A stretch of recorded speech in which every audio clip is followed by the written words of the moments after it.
Good morning and welcome. On behalf of the Alberta Indigenous Opportunities Corp, thank you, Grand Chief Billy Morin, and for the community of Enoch for welcoming us here this morning. We'd also like to acknowledge that we're gathering on Treaty 6 territory, a traditional meeting ground and traveling route of the Cree, Saulteaux, Sioux, Blackfoot, Métis, and Dene. I also want to extend a sincere thank you to Premier Kenney, Minister Wilson, Associate Minister Nally, and MLA Long, who are all with us today. We're here today because of the visionary leadership that established the AIOC. The overarching mandate of the AIOC is to bolster Indigenous access to capital and participation in the economy. We do so by way of loan guarantees and capacity grants to support Indigenous investment and ownership in commercially viable mid to large-scale natural resource projects and related infrastructure. Only 11 months ago, the AIOC was created, and today we're pleased to announce that a $93 million loan guarantee has been extended in support of 6 Alberta First Nations as they gain partnership and a material ownership stake in the Cascade Power Project. I want to respectfully acknowledge the Indigenous leaders and the representatives that are present today from the 6 First Nations, specifically Grand Chief Billy Morin of Enoch Cree, Chief Tony Alexis of Alexis Nakoda Sioux Nation, Chief Vernon Watchmaker of Kihiwin, Chief Douglas Beaverbones of Ochese First Nation, and Chief Tom Houle of Goodfish Whitefish Lake First Nation. Without your vision, your leadership, and your trust, we would not be gathered here today. Cascade is a 900 megawatt, highly efficient, natural gas-fired power facility being constructed near Edson. This infrastructure asset will provide tangible benefits to the 6 participating First Nations for the next 30 years.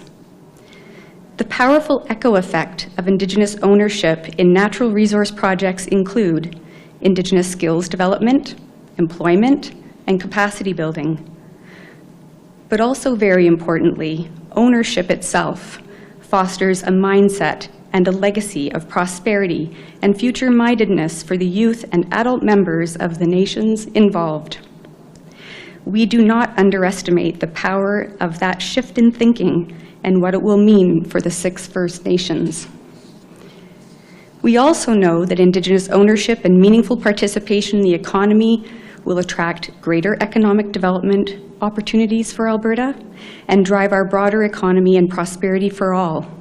Together, we create win-win initiatives. And this is why we are all so proud and pleased to be making this announcement together today.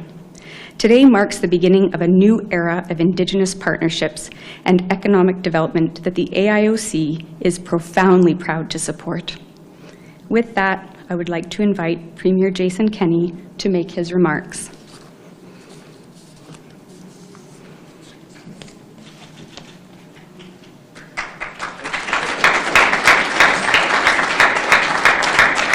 Thank you so much, Alicia, and so great to have you as the new Chief Executive Officer of Alberta's Indigenous Opportunities Corporation. Thank you, Grand Chief Morin, to you and your whole community here at the Enoch First Nation for welcoming us to your facility on your reserve, on your traditional land, and thank you to all of the chiefs and thank you, Elder, for opening us with that lovely prayer and reflection, and thank you to all of the chiefs and elders who are with us. To Chief Alexis, Chief Watchmaker, Chief Houle, to Paul Posent of Backwoods Energy Services, to the Chair of the Alberta Indigenous Opportunities Corporation, Cody Church, and I see Indigenous Services Minister Rick Wilson. It's hard to recognize everybody here behind the masks. We also have Minister for Natural Gas and Electricity Dale Nally and MLA Martin Long, and I'm sorry if I'm missing anybody. Thank you all for being here for a real red letter day. This is a great day for Alberta and for Indigenous communities in our province. This is an historic moment, an announcement heralding a major advance of Indigenous investment and partnership in the development of Alberta's natural resource sector.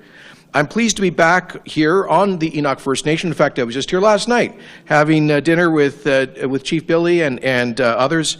And I was here actually for an announcement earlier in the summer.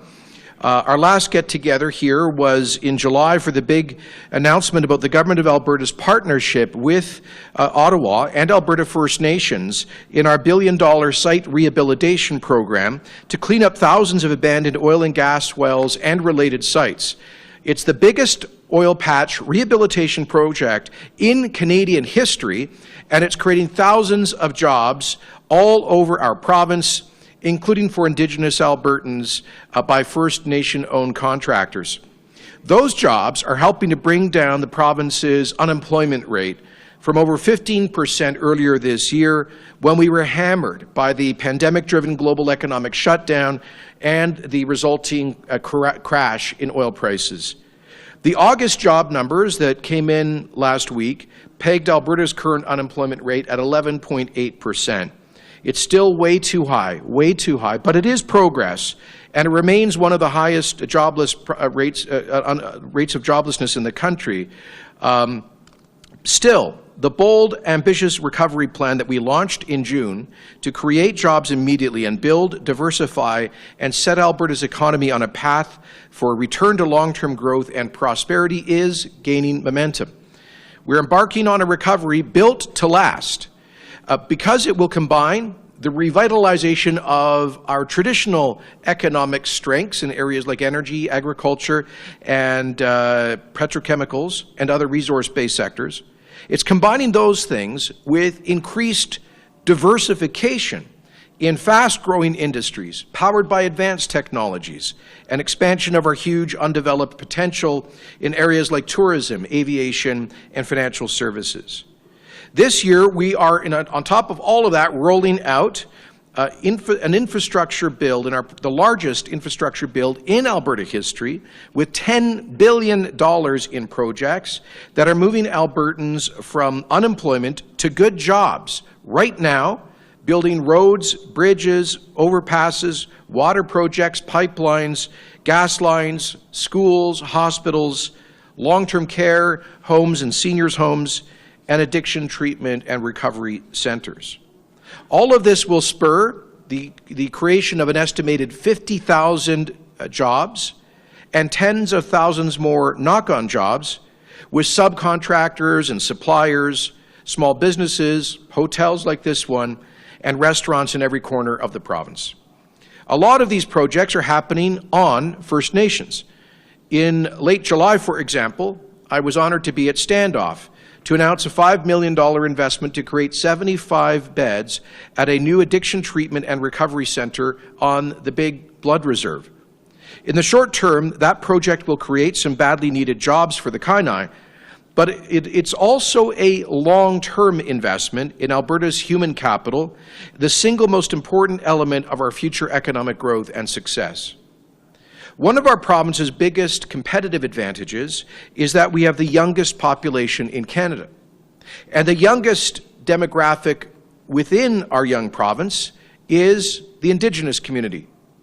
Young Indigenous Albertans are increasingly well represented throughout our economy in business, the trades, the professions, in both the private and government sectors.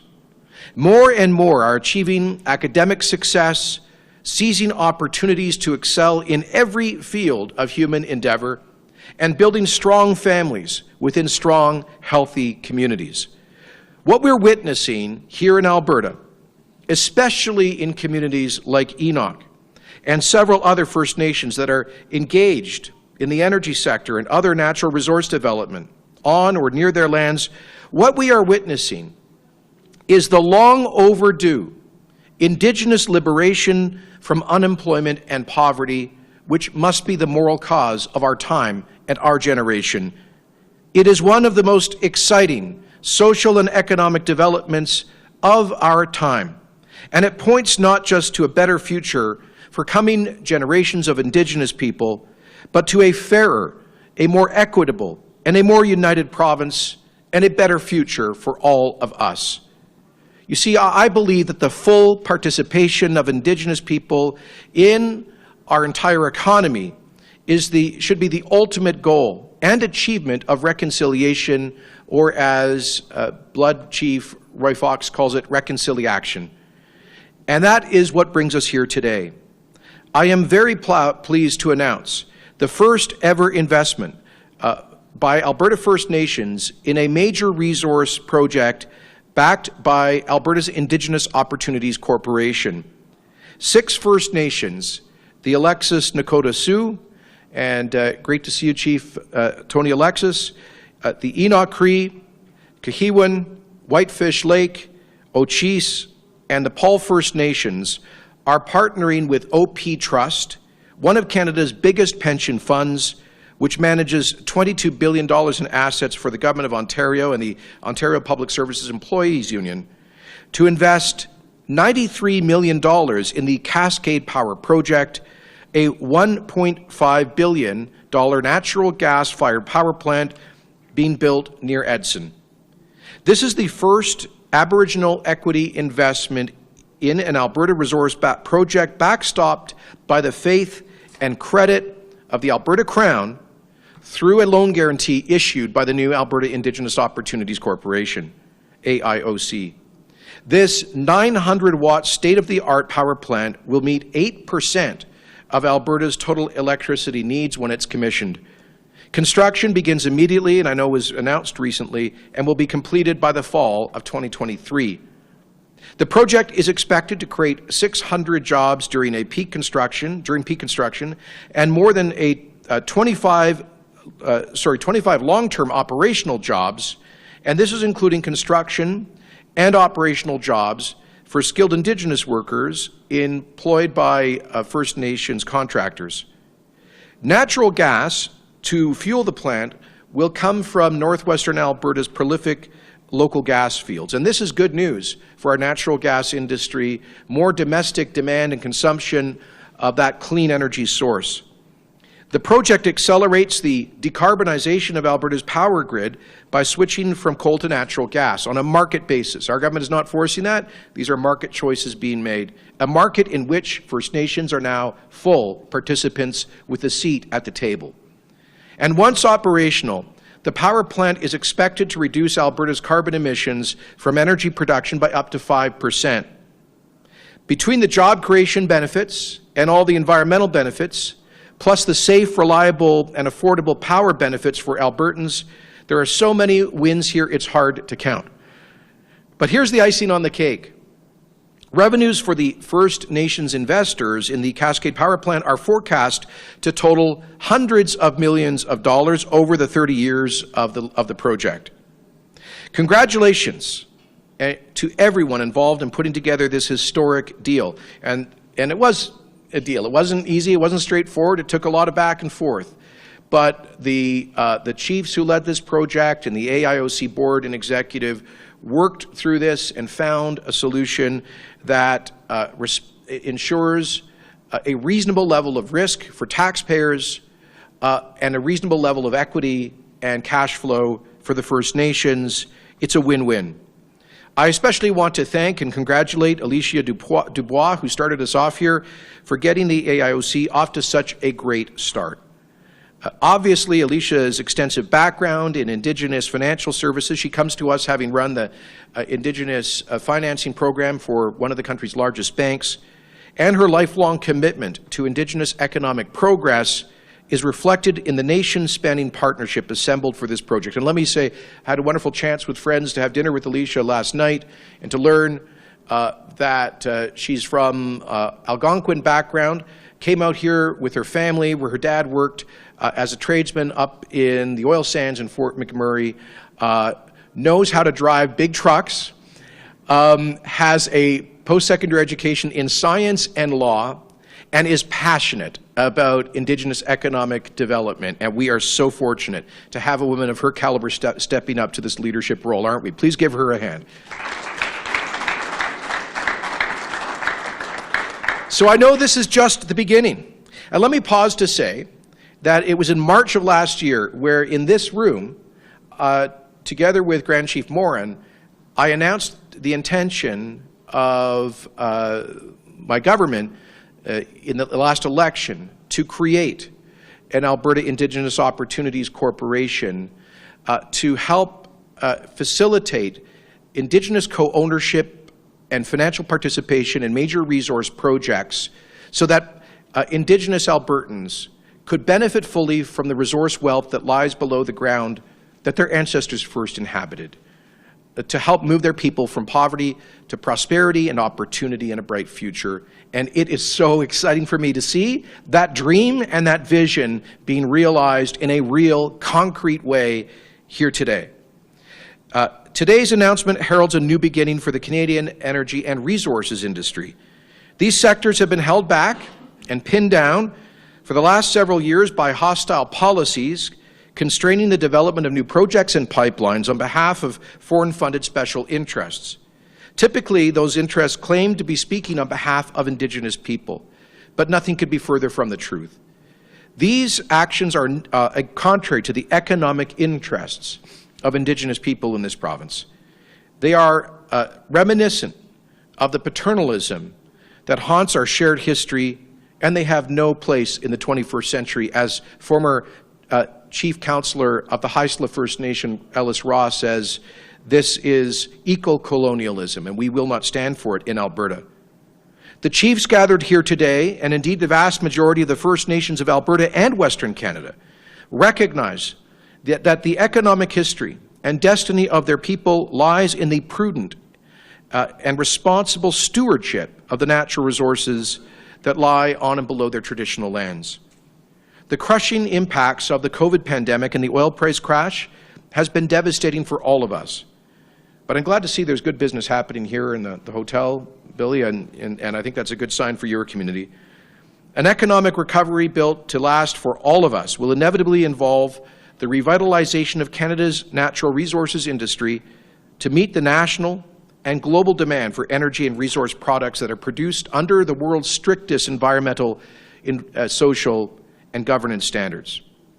So thanks again to everyone who helped to get us to this historic day, and I look forward to many more exciting announcements about Indigenous economic development through the AIOC in the future, because together we are stronger. Hi, hi. Thank you very much.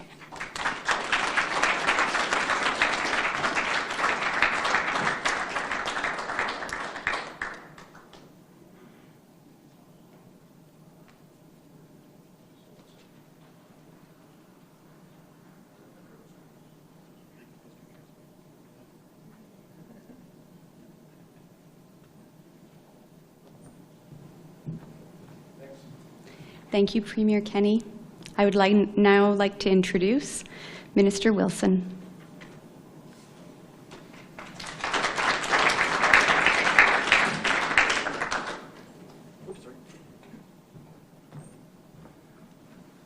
It's getting hot under that mask. Thank you, Alicia, for your warm welcome, and congratulations on your appointment for CEO for the Alberta Indigenous Opportunities Corporation. Alberta is so fortunate to have you here, bringing your tremendous skills and expertise to such a vital organization. And I'm confident you'll bring the leadership communities are looking for to build their prosperity.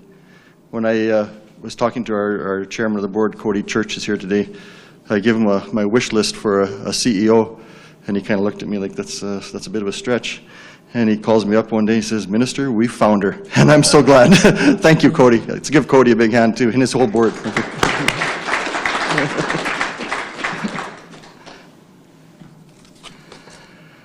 Thank you, Elder Laurie, for opening in a good way today. That's so a special prayer. Thank you so much.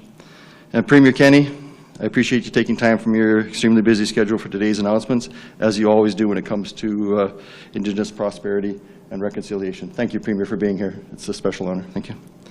To the chiefs attending, Chief Alexis, Chief Morin, Chief Watchmaker, Proxy Chief Stan Wool, and Chief Beaverbones, thank you, Kinaskumten, for all of your work on this. This is a special day.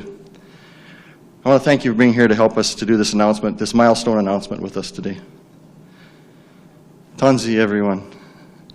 When I first ran for election, my slogan was Kichiwakan. My adopted grandfather's looking at me like, are you saying this? That's good. So I put Kichiwakan on my slogan. It means your friend and partner. I had no idea how far it would take me and lead to this momentous day. And it is a momentous day, and thank you all for that.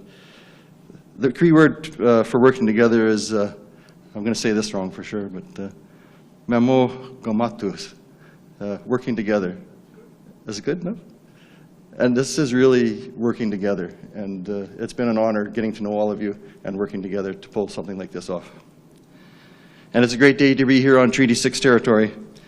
And we're gathered here today safely. Everybody's well spaced. I like to have one bison distance between everyone. We're here to recognize the start of an amazing new era. Some of them are big bison.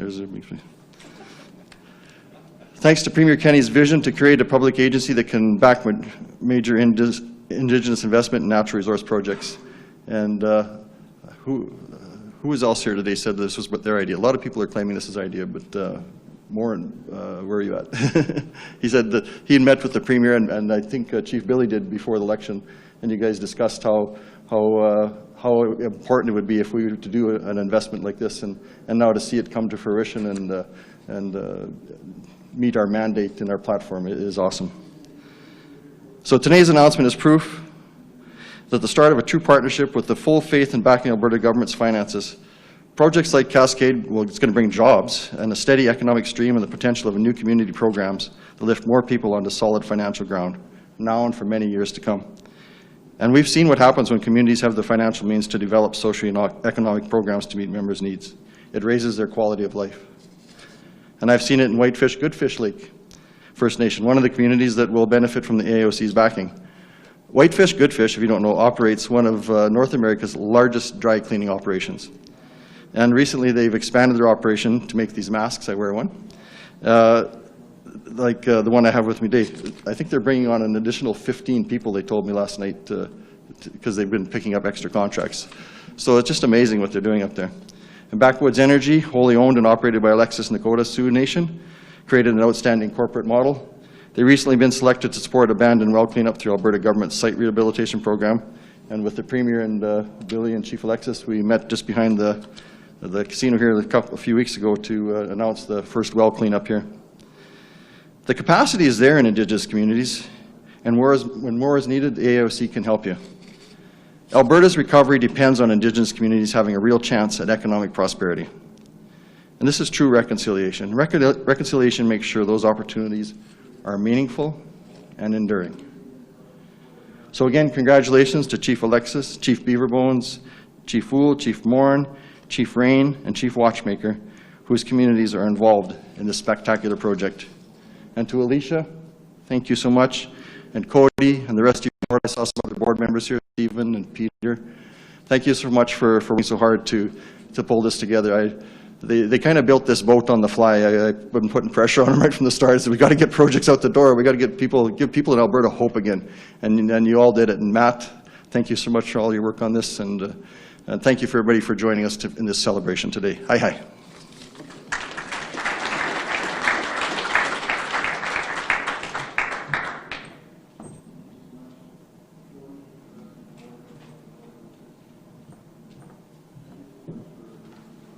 Thank you, Minister Wilson. I'd now like to invite Chief Alexis up.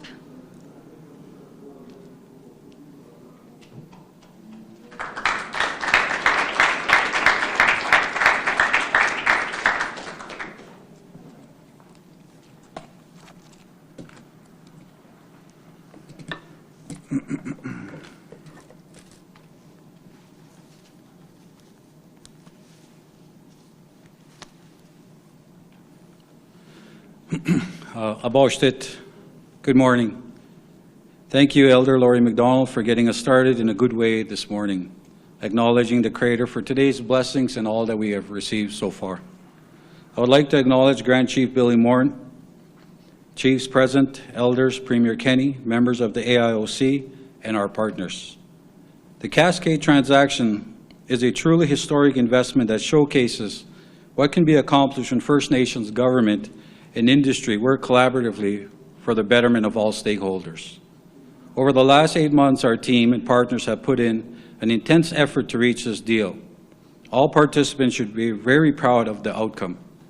It is important to note that this commercial transaction is meaningful to Indigenous communities and adds economic value to the overall project. We believe in the Cascade Power Project.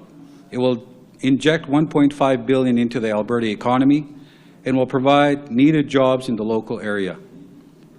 The plant is located on a previously cleared forestry site and will provide approximately 8% of Alberta's energy needs. It will use clean burning natural gas and displace coal-fired generation facilities. This will result in reducing CO2 emissions from energy production by up to 5%. This is tangible progress for responsible energy development. A transaction of this magnitude could never happen without the diligent efforts of many people and organizations. I want to acknowledge Premier Kenney's vision for the AIOC. In October of 2019, Premier Kenney stated, the Alberta government will provide Indigenous peoples a true partner in creating new opportunities so that the First Nations who call this land home can take full advantage of the natural resources that enrich this province. It was from this state sentiment that the AIOC was created. Without this vision and his leadership, this transaction would not have been possible today. Thank you, Premier Kenney. To Alicia Dubois and her team at AIOC. It was a real test being the first AIOC investment. Standards and criteria were set extremely high, and the time frames were challenging. However, Matt, Chris, and the rest of the team were always collaborative and provided the necessary clarity we sought. To Andrew Plant and his team at Kineticor, as the developer and operator, Kineticor recognized the value of Indigenous ownership, which provided the opportunity for us to actively participate in this investment process and supported us through to the end. To Peter Lindley and his team at OP Trust. OP Trust is our investment partner. It is rare that a $22 billion pension fund and a First Nation consortium have the opportunity to form a commercial partnership that will ultimately be beneficial to so many in our communities. Simon and the rest of the working team at OP Trust worked tirelessly to make this deal happen. We could not ask for a better partner and look forward to growing that partnership in years to come. As a token of our appreciation, I would like to present these three pieces of art to the AIOC, Kineticor, and OP Trust. These three paintings were done by Eugene Alexis, a member from my community. The wood used for these pieces was harvested just west of the Cascade site, and the paintings themselves are depictions of actual locations and cultural activities in the area. Thank you for your partnership. We have learned so much. I look forward to continuing our work together. A special acknowledgement goes out to our CEO, Paul Pacenti, and his team at Backwoods. They literally designed, structured, and negotiated this deal, this complex transaction on behalf of the 6 First Nations. I cannot overstate how grateful I am to have such a high caliber team to trust and rely upon. Indeed, all First Nation participants, the province, and the country owe a debt of gratitude to this team as the principal architects of this historic transaction. Paul, Ryan, Scott, and their team demonstrated incredible financial acumen and clearly understood the realities and nuances of working with and on behalf of multiple First Nation communities. Thank you very much, Paul. To you and your team, Ishnish. To my young brother, Grand Chief Billy Morin, and the Enoch Cree Nation, I could not have asked for a better partner to shepherd this transaction to its successful close. Grand Chief Billy worked passionately on behalf of all the participating nations to help reach this finish line. We are fortunate to have been beneficiaries of his efforts. Every project we have collaborated on and together has been well planned and executed. I thank you, Grand Chief. The investment into this important piece of provincial infrastructure will be transformative to the 6 First Nations involved: Alexis Nakoda Sioux Nation, Enoch Cree Nation, Whitefish Goodfish Lake First Nation, Kihiwin Cree Nation, Ochis First Nation, and Paul First Nation. The economic benefits will provide critical and tangible income for future generations. Thank you to you and your nations and to your teams for your trust in the spirit of partnership. The Cascade investment represents an important step forward and is a truly significant transaction from so many different perspectives.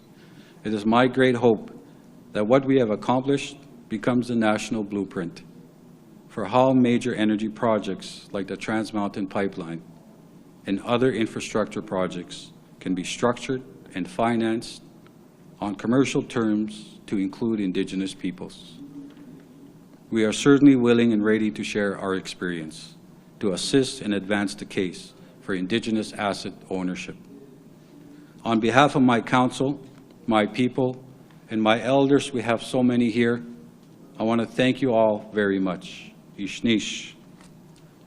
I would like to now introduce Andrew Plant, CEO of Enoch, to say a few words.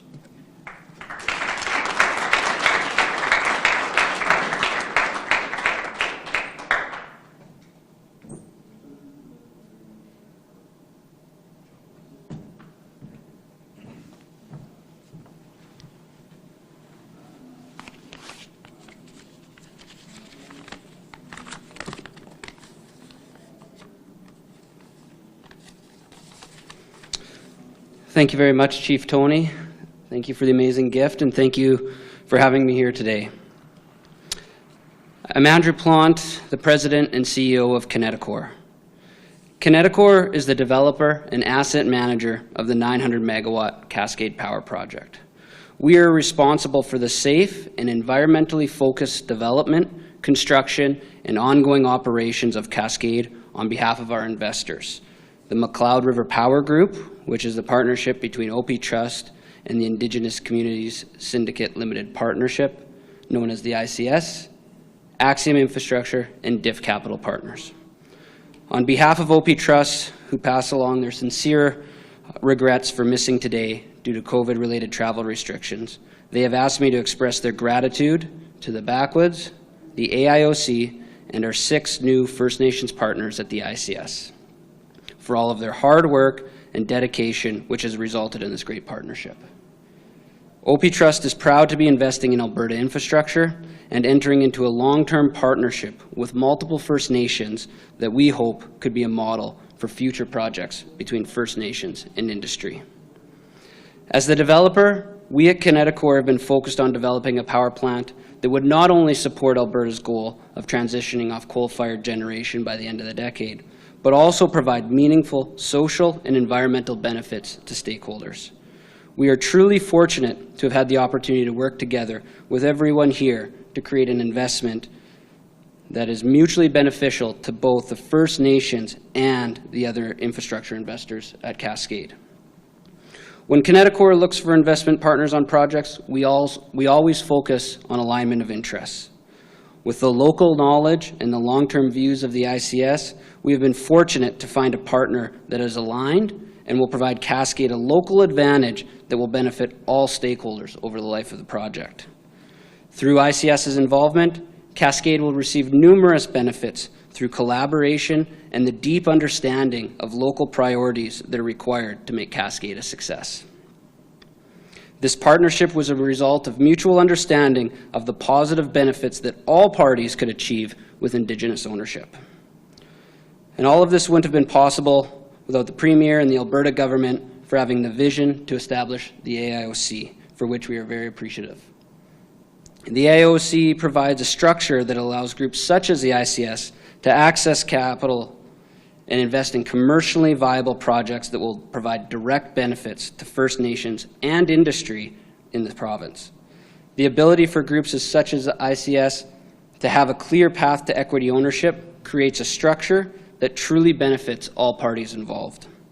We feel very fortunate to have been able to make it through the rigorous diligence of the AIOC, which has allowed for this ICS participation in Cascade. Our team at Enoch is extremely humbled to have participated in this historic transaction. Cascade represents a significant infrastructure investment in Alberta with a capital cost of just over $1.5 billion and over 3 million work hours required for construction, all of which wouldn't have been possible without everybody here. We truly appreciate the opportunity and trust that we have been given by our new First Nations partners at the ICS, the AIOC, and the Government of Alberta as we look forward to a long and mutually beneficial partnership. Thank you very much.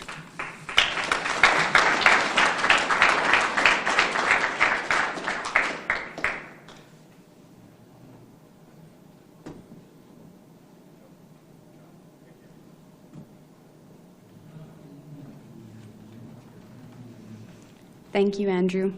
I'd now like to invite Grand Chief Billy Morin.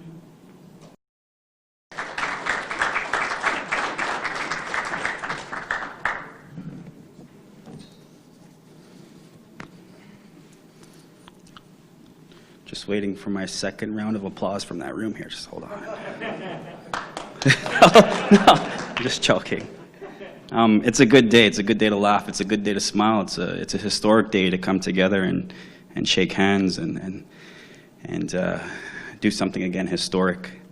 Nuwako magantik katam statinawa gakyo huape kyo nasigas and egwa nahatoki topi amaskesi ochinia. You know, for me, coming up here, last but not least, I'm also the Grand Chief at Treaty 6, and to me, this story started 144 years ago with the signing of Treaty. Treaty 6 spans from the Manitoba-Saskatchewan border to the Rocky Mountains, and it does so between the Saskatchewan rivers in the south to the Athabasca rivers in the north. And ultimately, what our ancestors did was they established a corridor of territory and sharing with the newfound Canadian partners that they had in the spirit and intent of treaty of working together. And 144 years later, this corridor is finally doing some really special things in that spirit and intent of working together. In this corridor, we have 144 years ago, a rail line go through, roughly about that time. And then maybe decades later, you had a highway go through. And maybe a few decades later, you had a few pipelines go through, namely TMX. And you have that TMX going through again. Here in Alberta, in this corridor, specifically for the Cascade project, you have transmission and energy and gas development to supply thousands of homes in Alberta with heat and power, to supply thousands of business and ultimately jobs with heat and power. Our ancestors knew this was a sacred place. This was a very special corridor of land. And with this deal today, really unprecedented things have happened with Indigenous partnership. The Government of Alberta through AIOC, Connecticut, OP Trust, and all of our friends and relations, Nuwako Maguntik, our legal teams who are here today as well, to really do something to honor again what we started 144 years ago. So that's what I'm really, really proud about. And you can only imagine what this corridor is going to look like in the generations to come with the precedent that we've set today of actually Indigenous ownership and partnership in a project like this. It's already been said how much we need each other in this. When the Premier was here a little over a year ago announcing this project, again, I commend the Government of Alberta for moving at the speed of business.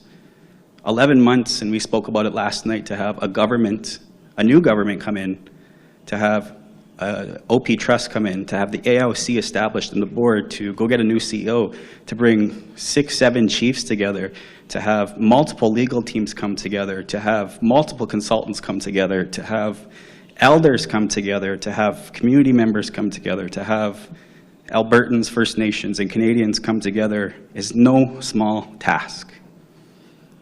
But we established that road, we did the work, and you could just, again, only imagine the blueprint and the template that has been set on what's possible for the future. So thank you again for coming and having this on Enoch Cree Nation. Chief Alexis, and our chiefs and our leaders here from the other First Nations. And I imagine this chair is for Chief Rain. He's going through some difficult times in his nation right now, but you know, today's a day for hope, and we certainly will reach out to him and again maybe reinvigorate that hope in his community to do the right thing, because ultimately this is not about just revenue and business. This is about that reinvestment into community that even the Premier talked about. Today, maybe it's just a power plant, but that power plant's going to transition into homes, into heat, into energy. It's going to transition to jobs. It's going to transition to social programs. So, hi, kinanaskum tanawao. Very thankful to be here today. Hi.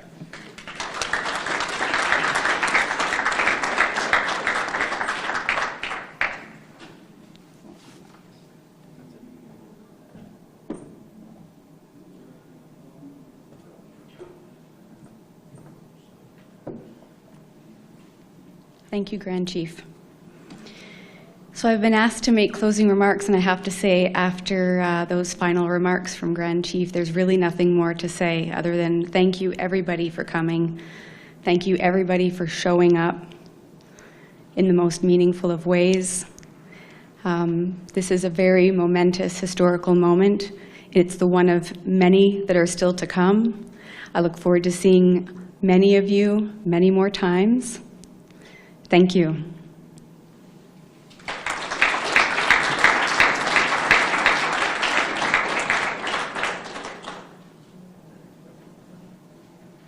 Okay, folks, this wraps up the formal remarks, and we're now going to be taking a media Q&A.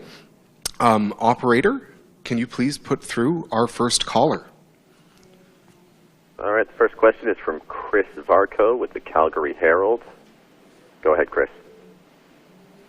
Hi, I've got a couple of questions. The first one, though, is for Alicia Dubois. Can you explain to me why was this project the first one to go ahead? What kind of blueprint in your mind does it provide for future projects? And what other areas in natural resource development are you looking to move ahead with in the next year or so? And separately for the Premier, I'm wondering whether you think that the financial stress that the province is facing right now is going to impact at all the loan guarantees or the funding that will be available for the Indigenous Opportunities Corporation. I'm going to try my very best to start at the top there. So this deal came to the AIOC through Alexis and also Enoch. It was really something that they wanted to see through. They invited other participants, much to our pleasure. The 4 other nations joined. The consortium is a very important component of what it is we're doing here. It means the reach of the project, the engagement of the project is just that much more meaningful. And I think I answered a couple of questions, but I'm sorry if I missed one. Can you remind me? This meaning for other projects, and what other developments or projects you're looking at this year in terms of what other industries or areas? Yeah, so we have a lineup of applications that we are reviewing. We do focus on the natural resource sector and related infrastructure, so they all fall within that bucket. As a blueprint, I mean, again, we'll speak to the consortium and how valuable that is in our mind. But at the end of the day, what we're really looking to achieve is to support commercially viable deals. So very strong risk parameters are applied to these deals. These are not dollars out the door. It's a guarantee from the government, but the guarantee is always established with the aim that the project itself is viable and that it will mean success for the communities, for all of the proponents, and the province. And here's Premier. Thanks, Chris. And I would say that, look, this is $1 billion credit backstop, backstop by the Alberta Crown, and so constitutes a liability, a potential liability for the Crown. But we think it's a necessary step forward. As I've said before, we're not going to get out of the fiscal crisis that Alberta is in without economic growth. And we will get economic growth through projects like this, projects that will create employment and revenues for the government in the long term. Secondly, it is a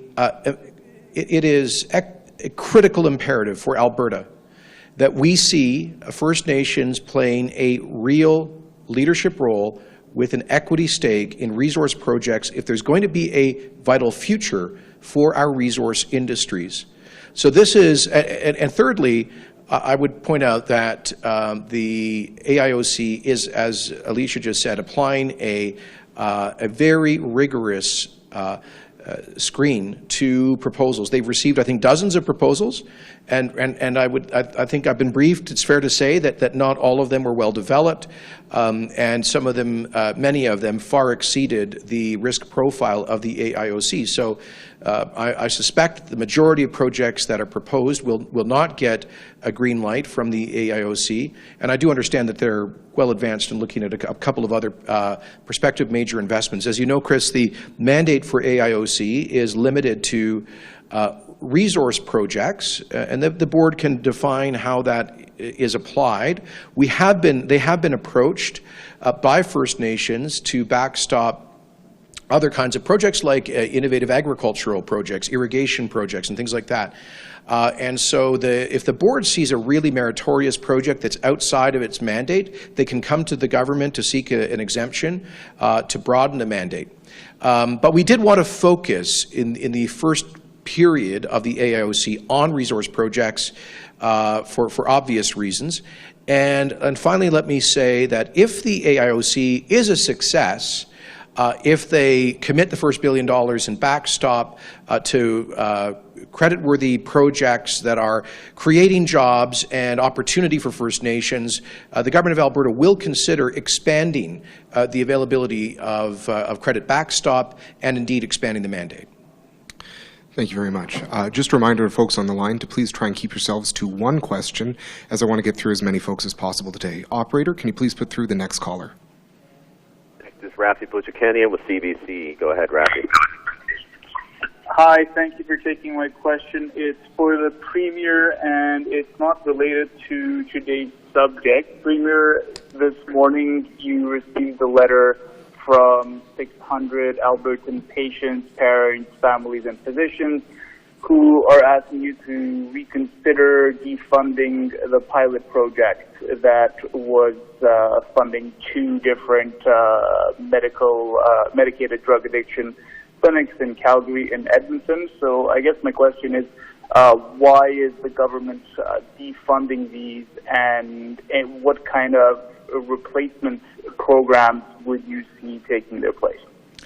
Well, I haven't seen the letter, first of all. Secondly, decisions have not been made with respect to defunding, except for the Lethbridge Centre, following the audit which demonstrated widespread financial malfeasance, including, I believe, $1.6 million that had gone missing, a small nonprofit that was employing over 120 people, a executive that was making something like $350,000 a year, taking European trips, and providing financial benefits to close friends. That was clearly a gross financial malfeasance, as underscored by the accounting firm that did that. And, you know, we're not going to fund operations that are there to frankly exploit the misery of people addicted to drugs in order to profit themselves. That's outrageous. It should be condemned. And that's why our government withdrew funding. As we said, there will be a seamless transition to other services. Our government's focus is on a holistic approach that includes an appropriate space for harm reduction, but significantly expands access to treatment and recovery services, from detox to long-term treatment centers in therapeutic communities to lifetime recovery programs.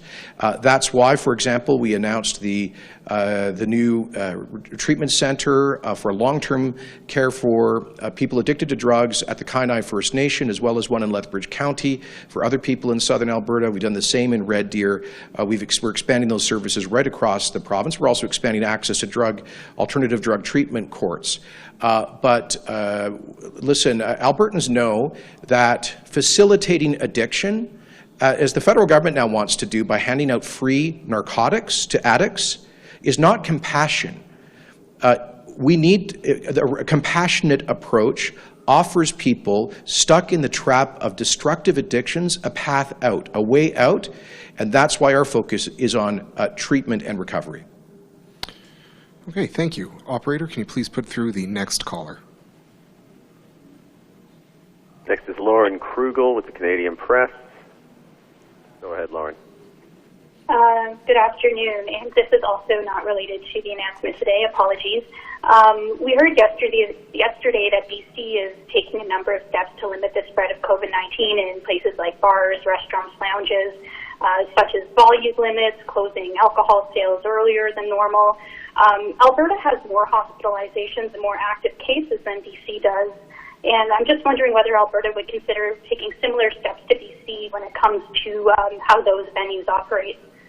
So, first of all, my apologies to everybody here. You can expect a lot of off-topic questions. Today's announcement was good news, which for much of the media means no news. I apologize for that. The answer to your question is actually, I saw the latest stats yesterday, and BC was basically tied with Alberta in terms of per capita new cases and hospitalizations, ICU admissions. Let's be clear.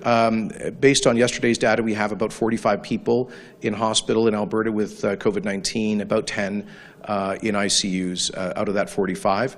That is in a province of 4.4 million people. I want to commend Albertans for the tremendous personal responsibility that they've demonstrated through the past 6 months and the real patience and discipline that they've exhibited. I'm proud to say that Alberta has had the least restrictive public health measures in North America, I think with the exception of South Dakota. And yet through most of the last 6 months, we've had amongst the lowest levels of infection hospitalizations and COVID fatalities of the large population Canadian provinces and the U.S. states as well as Europe. So we've done very well. We should be concerned about the recent increase in the total number of active cases. But ultimately, Alberta's belief is we're not going to micromanage our way out of this. We're only going to get through this if people exercise personal responsibility. And that's what we call on Albertans to do. We think based on the advice of our Chief Medical Officer, currently have the right set of public health measures in place. And one thing I said to the legislature back in May was that we want to do everything we possibly can to avoid jerking around people indiscriminately shutting down their businesses, their jobs, and their livelihoods. We have to be focused on the imperative not just of saving lives, but also saving livelihoods, because the ultimate downstream consequences of constantly shutting down businesses and laying people off will be depression, potentially addiction, huge family challenges, pushing people into poverty, and that is unacceptable. So we have to find the right balance. I think generally Alberta has done a very good job at that. Of course, we'll take on board any future advice from the Chief Medical Officer of Health, but at this point I think Alberta has done a very good job of preventing the spread. And let me finally remind you again of what I said to the legislature in May, that the average age of COVID-19 related fatalities in Alberta is 84. The average life expectancy in the province is 83. And the vast majority of those who we've lost to COVID-19 were not only at the average age of 84, but they had one or more chronic health conditions or comorbidities. And so the real challenge for us is to protect the most vulnerable, particularly seniors in congregate living facilities. Okay, thank you. Operator, can you please put through the next caller? Next is Kelly Kreiderman with the Globe and Mail. Go ahead, Kelly. Hi there. Thank you for taking my question. Premier, you talked about this not being an easy deal. You said it wasn't straightforward. I'm wondering if you can elaborate on that on the news for today. Also, following up on Morin's question, will you be looking at any moves to prioritize keeping school children in school in terms of keeping things going as Ontario and BC have done? Could you repeat the second part there, Kelly? I didn't quite understand that. Keeping children in school? Just following up on Lauren's question, Ontario and BC, as students go back to school, are making some decisions in terms of reopening of the economy to prioritize the return to school, and I'm wondering if that is a consideration for the Alberta government. Yeah, perhaps it's the audio here. I'm still not entirely clear on that second part of the question. Let me say that we are following the advice of the Chief Medical Officer of Health and extensive consultations with school superintendents in the protocols for the safe reopening of schools. and we have given great flexibility to school boards and local school principals to adapt according to their own local circumstances and needs. When infections are confirmed at individual schools, the school administrators and their school boards immediately work with Alberta Health Services and the Office of the Chief Medical Officer to respond appropriately. There are about 750,000 students from K to 12 in Alberta in 2,400 schools, and we are confident that the vast majority, that these schools can continue to operate safely. When there are individual outbreaks, there will be an appropriate response. And that's probably the case right across the country. I've heard criticism here about the reopening of the schools from unions and others, but I've heard exactly the same criticism being directed at every provincial government across the country. And so we'll continue to follow the advice of our Chief Medical Officer with respect to the operation of the schools. And on the question of the difficult path to coming to this final agreement, maybe I'll refer that to Alicia or somebody from her staff, because I probably shouldn't interfere in their business. Or Paul?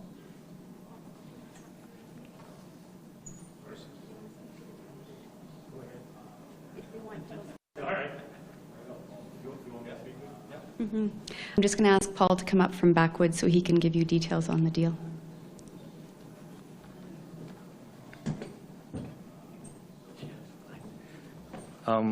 There was a couple of factors that added to the complexity. One was just the number of participants. On the ICS side, we had 6 First Nations all trying to get aligned. There was 3 major investment groups with DIF and Axiom and OP Trust. And then there was the AIOC, which had really challenging criteria in terms of risk mitigation. So there was lots of iterations in trying to really thread the needle to get the risk profile right and to make sure that all the equity investors and the ICS were all aligned. Oh, I'm Paul Pacenti from Backwoods Energy Services, an Alexis Nakoda Sioux Nation company, and we designed and structured the transaction on behalf of the ICS. Perfect. We have time for about 3 more questions. Operator, can you please put through the next caller? All right, next is Kieran Bixby from Rebel News. Go ahead, Kieran. Hi, it's Kean Bexley with Rebel News here. I'll try and put the busting up of the Alberta Press Gallery's monopoly on journalistic access to good use and actually ask an on-topic question. There's millions of dollars being spent every year by out-of-province and especially out-of-country activists to brand Indigenous people like they're opposed to natural gas, oil sands development, pipelines, etc.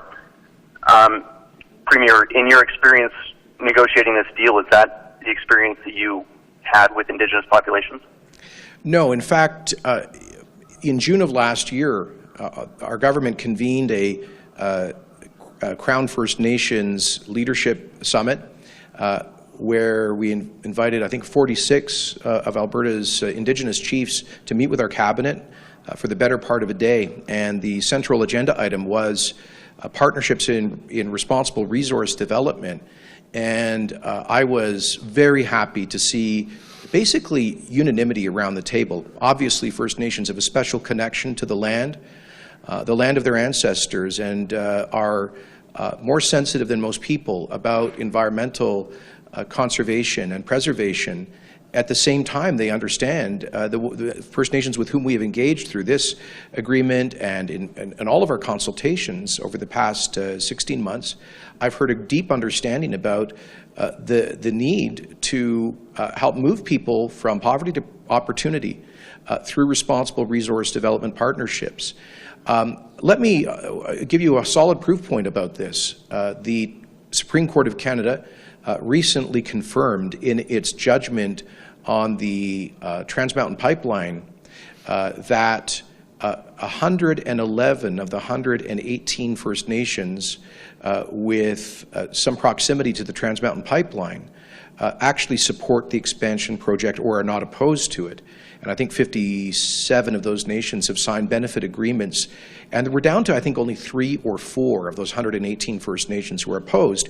I find it very curious that whenever I see a story on the CBC or various other media, I get the impression that the vast majority of First Nations are opposed to that project, when the exact opposite is true.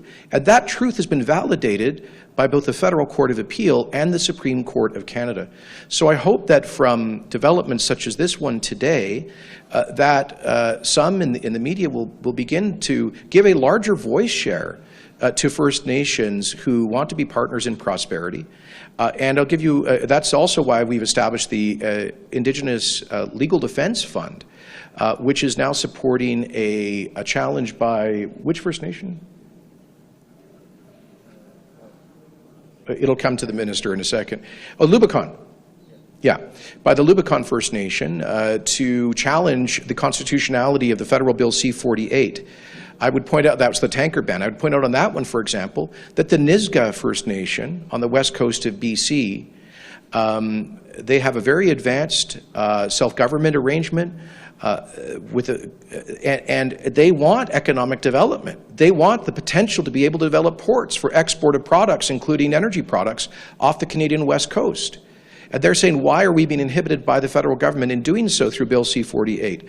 As is the Lubicon Nation here in Alberta. So we'll continue to work with, to give an equal voice share and a greater legal standing to those First Nations who want to balance environmental protection with responsible development.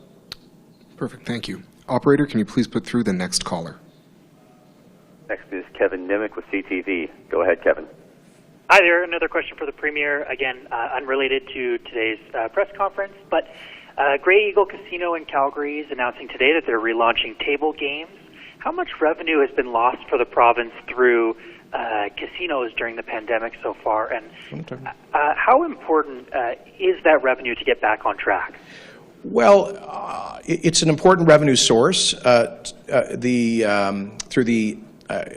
AGLC to receive gaming revenues. I would say that the table games are a relatively small portion of revenues from gaming. The significant majority of those revenues come from VLTs or slot machines, and we opened those back in, when, Billy? Back in June. And I can tell you that, you know, for a lot of our First Nations, some of their biggest economic drivers and job creators are the casinos. And as you know, Alberta has a very good system of sharing gaming revenues with the First Nations that host casinos with those First Nations that don't. And so all First Nations in Alberta benefit from this, and we have heard from the First Nations and other owners of gaming operations about the need to get back to work, to employ people. And the Chief Medical Officer for Health and her staff have looked very closely and worked with the operators to come up with safe guidelines. And my understanding is the advice, the research that the CMO office did, the Chief Medical Officer's office did, indicates that there's little or no evidence of spread through card games if they are done in a safe way. So, Chief Billy, would you like to add anything to that? His nation operates one of the largest casinos in the province right here. So the importance as well is not just to the 6 host First Nations. A lot of that money goes back to the non-hosts that we're currently even sitting with here in the room today. So that's tens of millions of dollars in losses, economic revenue, and this is not just about, again, straight for profit. This is a model under the AGLC that goes back into charities. So even for the non-Indigenous casinos, their piece that go back to sports for youth, that go back to non-for-profits in the city, they're also benefiting from these tables opening up. So it's a ray of hope at this time for non-for-profit charities under the AGLC model, and that's really the importance of opening up tables sooner rather than later. And glad to hear Sutina's doing it, and hats off to our team here at River Cree who's been really proactive in getting it done. Perfect. And just before we take the last caller, a reminder to our gathered dignitaries to gather in front of the stage after the media portion wraps up for a quick photo. And with that, operator, can you please put through our final call? Final question is Adrian Williams with CBC Francais. Go ahead, Adrian. Bonjour, ma question est pour... en fait, j'aurais deux questions pour le Premier ministre, Jason Kenney.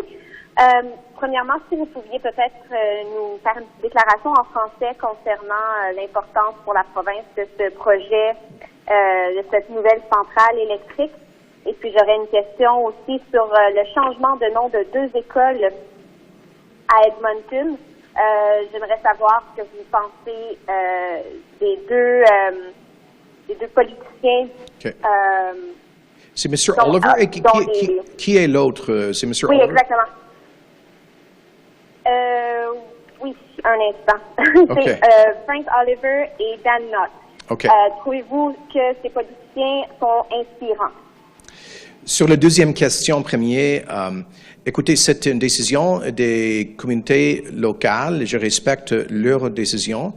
De temps en temps, il y aura un changement des noms pour les raisons particulières et je respecte tout ça.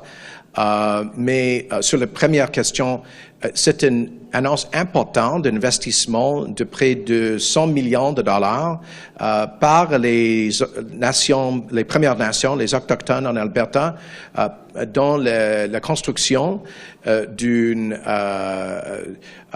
plan pour d'énergie pour l'électricité. L'électricité, c'est une annonce qui confirme la vision de la coopération des opportunités pour le peuple autochtone qui a été créé par l'Alberta avec un investissement d'1 milliard de dollars. La raison pour ça est pour aider les Premières Nations d'aller trop souvent la pauvreté parmi leur peuple à la prospérité et l'opportunité économique. Pas seulement avec les petits contrats ici et là-bas, mais avec, comme propriétaire des actions, vraiment avec une place à la table économique où les décisions sont prises. C'est vraiment historique pour cette raison-là. Et c'est une bonne épreuve de collaboration entre plusieurs Premières Nations, le gouvernement de l'Alberta et le secteur privé. Et je suis très ravi à voir ce progrès ici et j'ai hâte à voir les annonces de progrès économique pour les Premières Nations à venir dans le futur. Thank you very much. Okay, thanks everyone for your patience. Thank you very much.